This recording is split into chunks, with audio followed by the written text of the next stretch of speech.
نحمده ونصلي على رسوله الكريم اما بعد اعوذ باللہ من الشیطان الرجیم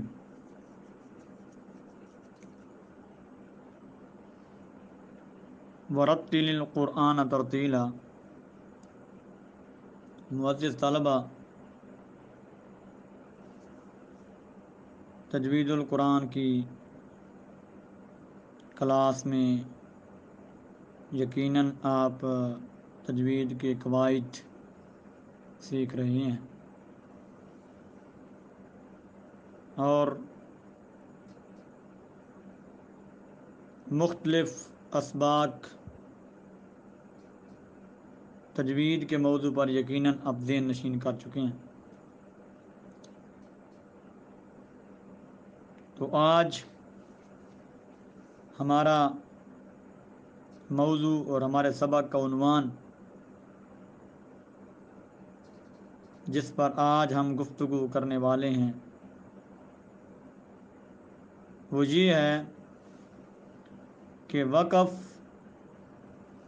کی تعریف اور وقف کو کتنے حصوں میں تقسیم کیا جاتا ہے، پھر اس کے بعد وقف بالغات موقوف علیہ اس کی کتنی قسمیں ہیں، ان کے بارے میں ہم آپ کو وضاحت کے ساتھ انشاءاللہ بتائیں گے۔ سب سے پہلے معزز طلبہ، آپ وقف کی تعریف لغوی اور اصطلاحی طور پر دیکھیے اور سمجھنے کی کوشش کیجیے۔ واقف یاقف وقفاً، یہ باب زاربا سے یہ مصدر ہے وقف، اور اس کا معنی ہوتا ہے لغوی معنی ٹھہرنے اور رکنے کے ہیں۔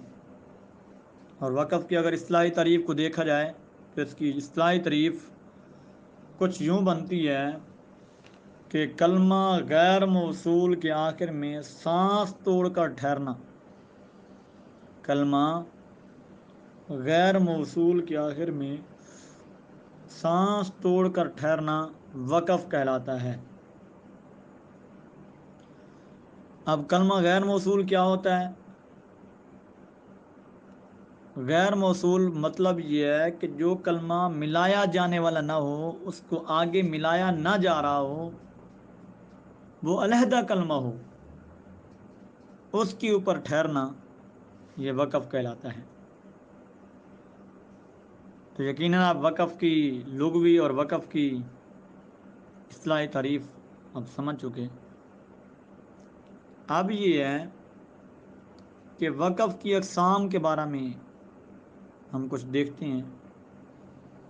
باب الوقف کو دو حصوں میں تقسیم کیا جاتا ہے۔ باب الوقف کو دو حصوں میں تقسیم کیا جا سکتا ہے۔ نمبر ایک، وقف بالحاظ موقوف علیہ۔ نمبر دو، وقف بالحاظ معنی۔ اب یہ دیکھیں کہ وقف بالحاظ موقوف علیہ کے اعتبار سے وقف کی کتنی قسمیں بنتی ہیں۔ وقف بالحاظ موقوف علیہ کے اعتبار سے وقف کی چار اقسام بنتی ہیں۔ وقف کتنی قسمیں بنتی ہیں؟ چار اقسام۔ نمبر ایک، وقف بالاسکان۔ نمبر دو، وقف بالروم۔ نمبر تین، وقف بالاشمام۔ نمبر چار، وقف بالابدال۔ اب یقیناً ہم کو وقف بالحاظ موقوف علیہ کی جو چار قسمیں تھیں وہ ذہن نشین ہم نے کی، ہمیں پتہ چلا، ان چار قسموں کے نام بھی ہم کو پتہ چل گئے۔ اب یہ ہے کہ ہم ان چار قسموں کو کی تعریفوں کو دیکھتے ہیں اور اس کے بعد یہ دیکھتے ہیں کہ یہ کن کن حرکات پر وقف ہوتے ہیں اور ان کی مثالیں کیا ہیں۔ مثالوں کو لے کر ہم بات کو سمجھنے کی کوشش کرتے ہیں۔ تو سب سے پہلے آئیے وقف بالاسکان کے بارے میں۔ وقف بالاسکان کسے کہتے ہیں؟ کہ موقوف علیہ اگر متحرک ہے. اب سب سے پہلے یہ دیکھیں موقوف علیہ کسے کہتے ہیں.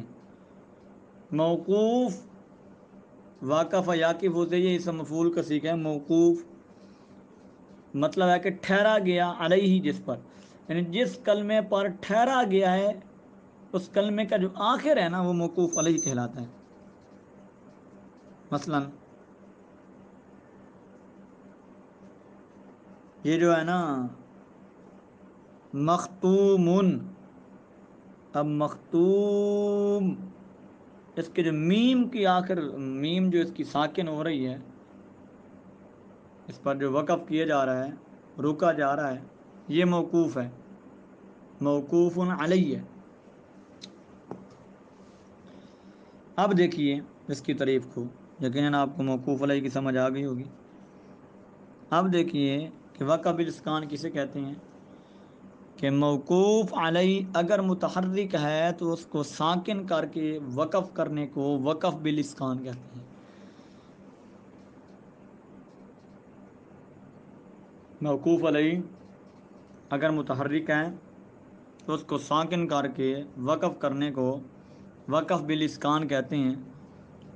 یہ تو آپ کو تعریف سمجھ آئی. اب یہ ہے کہ یہ کتنی حرکات پر ہوتا ہے. حرکات کسے کہتے ہیں یہ سمجھیے. زبر زیر پیش کو کیا کہتے ہیں؟ حرکات کہتے ہیں. زبر زیر پیش کو حرکات کہتے ہیں. اب دیکھیں کہ یہ کن کن حرکات پر ہوتا ہے میرے بھائی. یہ تینوں حرکتوں پر ہوتا ہے. زیر پر بھی ہوتا ہے، دو زیر پر بھی ہوتا ہے، زبر پر بھی ہوتا ہے، پیش پر بھی ہوتا ہے اور دو پیش پر بھی ہوتا ہے. آپ ان کے لیے دے مثالیں. سب سے پہلے زبر کی مثال لیجئے، جیسے یعلمون. اب دیکھیں اصل میں یعلمون تھا، اصل میں یعلمون نہ تھا. تو جب ہم یہاں پر آ کے رکے، ہم نے وقف کیا تو نون جو موقوف علیہ تھا اس کو ہم نے کر دیا ساکن، اس کی حرکت کو گرا دیا. تو یہ کیا بن گیا؟ وقف بالاسکان. وقف بالاسکان یہ زبر کی بات تھی. اب دیکھیں ہم نے کہا تھا کہ یہ پیش پر بھی ہوتا ہے، دو پیش پر بھی ہوتا ہے. جس طرح قرآن کریم کے اندر آتا ہے مختوم، مختوم. ہم دیکھیں مختوم، مختومن تھا نا. جب ہم اس پر کریں گے وقف تو اس کی جو میم ہے وہ ساکن ہو جائے گی، تنوین گر جائے گی. تو یہ کیا بن جائے گا؟ وقف بالاسکان، کیونکہ میم موقوف علیہ ہے اور اس کی جو حرکت تھی وہ ہم نے ختم کر دی ہے. تو یہ وقف بالاسکان بن گیا. اب آگے دو زیر کی مثال. کریم، جب اس پر وقف کریں گے کیا بن جائے گا؟ کریم. جو موقوف علیہ کلمہ میم ہے، حرف میم ہے، تو اس کو ہم نے ساکن کر دیا، حرکت کو گرا دیا. تو یہ وقف بالاسکان بن گیا. اب دوسری قسم کی طرف آتے ہیں، وقف بالروم. موقوف علیہ کے اعتبار کے سے چار قسمیں تھیں، وقف بالاسکان. دوسری قسم وقف بالروم. اب سب سے پہلے وقف بالروم کی آپ جو ہے نا تعریف دیکھیں. موقوف علیہ کی حرکت کے تہائی حصہ پڑھنے کو وقف بالروم کہتے ہیں.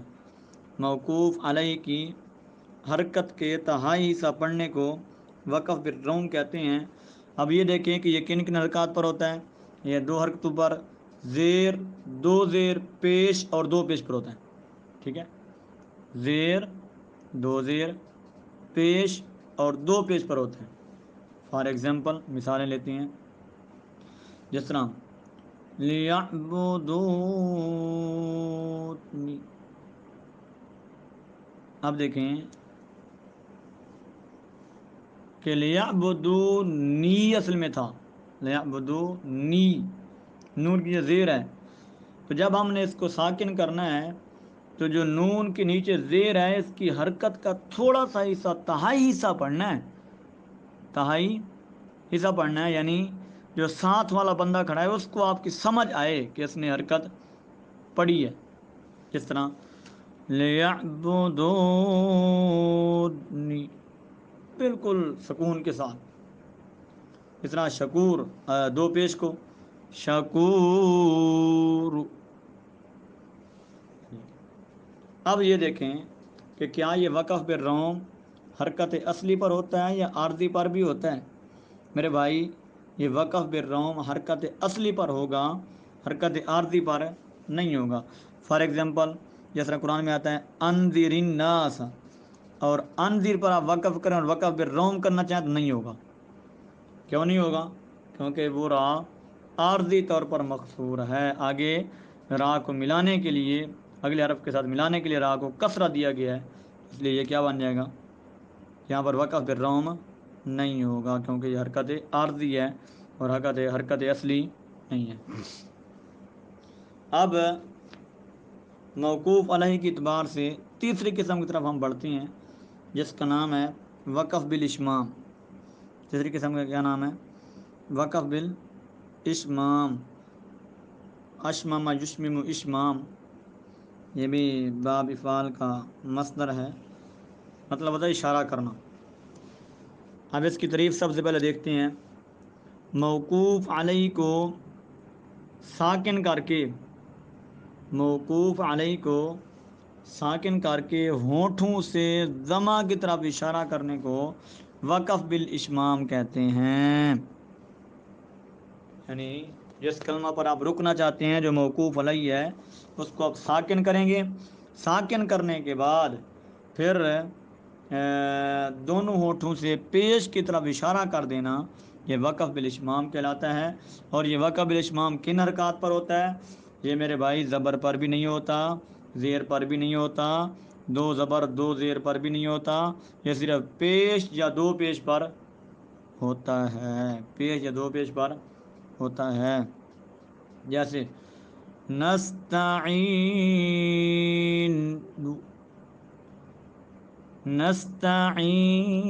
نستعین، یہ وقف بالروم اور وقف بالاشمام یہ میرے بھائی ایسے اگر ایک استاد کے سامنے جب تک بیٹھ کر اس کو نہ سیکھا جائے تو یہ تقریباً کم ہی سمجھ آتا ہے، اس کی صحیح سمجھ نہیں آتی.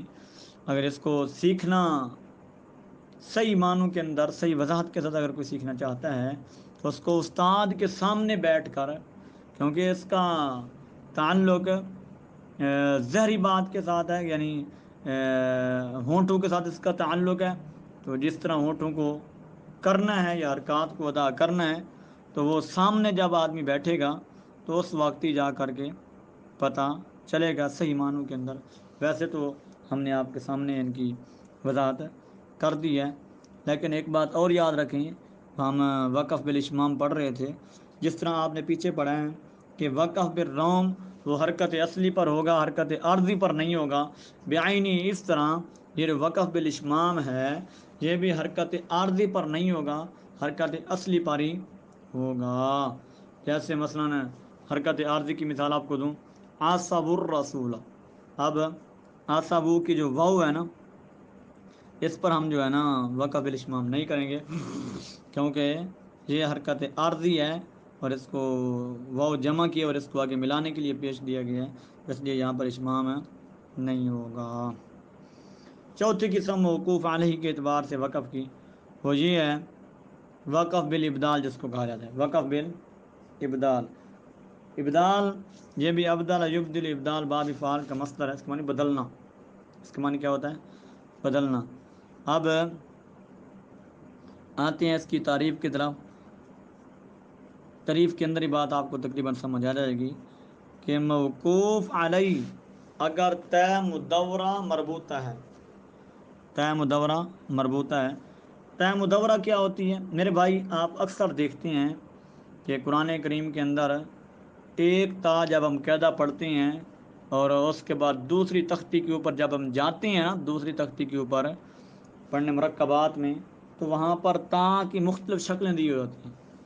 وہاں پر تا کی مختلف شکلیں دی ہوتی ہیں. ایک گول تا ہوتی ہے، ایک تا مبسوطہ ہوتی ہے، پھیلی ہوئی ہوتی ہے، لمبی تا ہوتی ہے.